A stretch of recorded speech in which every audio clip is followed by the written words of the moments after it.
السلام عليكم ورحمة الله وبركاته أصحابتي مقصودكم كمل والبا أدونك دعالadiis ka joogtaan waa idin salaamaya waxaan idin leeyahay ku soo dhawaada channelkeena maqsuudku mar koobaad mar labaad mar saddexaad gacmo furan calool saliima qalbi nadiifa iyo jaceyl aan dhamaanaynin baa idin haya asxaabta qaaliga soo dhawaada idin leeyahay ma sha Allah tabaarakallah asxaabta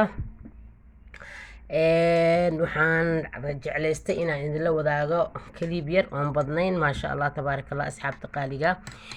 gabdhii iscaadteynayay maadaama liin dhanaan iyo wixii la isticmaalay ama ay khal ay yihiin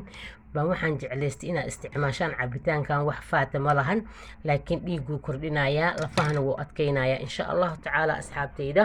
dadka nagu cusubna subscribe-ka dadka hore noola joogana share-ka iyo like biidnillah asxaabta qaaliga waxaan idinkaga hambalyeynaya oo idinkaga mahadcelinaya hambalyadiina iyo ducadiina dhiirigelintiina salaantiina daawashada videoga inaad ii share gareysiin ama inaad commentiyada qurqurxoon ii soo qortiin aad baa idinkaga mahadcelinaya jazaakumullahu jazadiina xasanaadka aakhir Allah idin saaro qofkii wax wanaag sameeyo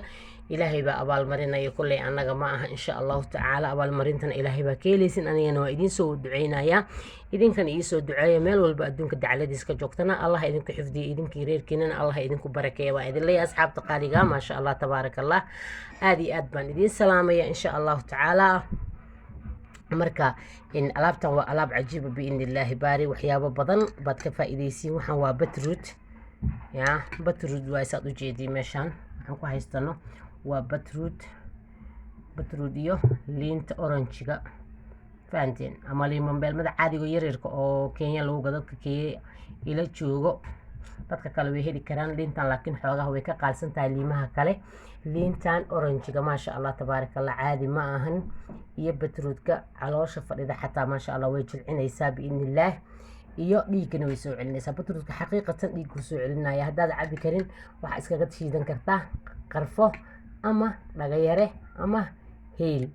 baad ku shiidan kartaa haddaad calashan shiirkiisa ku dhibaa xoogaha shiirkiisa xoogaa yara adag laakiin waa daawo waa waxtarkiisa badan biidnillah baari asxaabta qaaliga waa beetroot iyo liintan baan isku soo shiiday ani beetrootka markaa shiidayso waxa ku sameynaysaa dadka qaar biyo ku kariyaan aniga biyo kuma kariyaan buu kaga tayo badan yahay waxaad sameynaysaa waad hooleysaa waxaad ku hooleysaa bahalka oo mashiin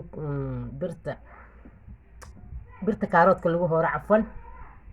baad ku hooleysaa liintana waad fiiqaysaa miraha bas baad ka bixinaysaa haddii doonto macal miraha la shiidaysaa miraha xataa naftirkooda waa daawo asxaabta qaaliga waan hoolay liintana waan fiiqay oranjiga saas aan usoo shiitay marka liintii iyada baan isku soo shiiday xoogaha waxaad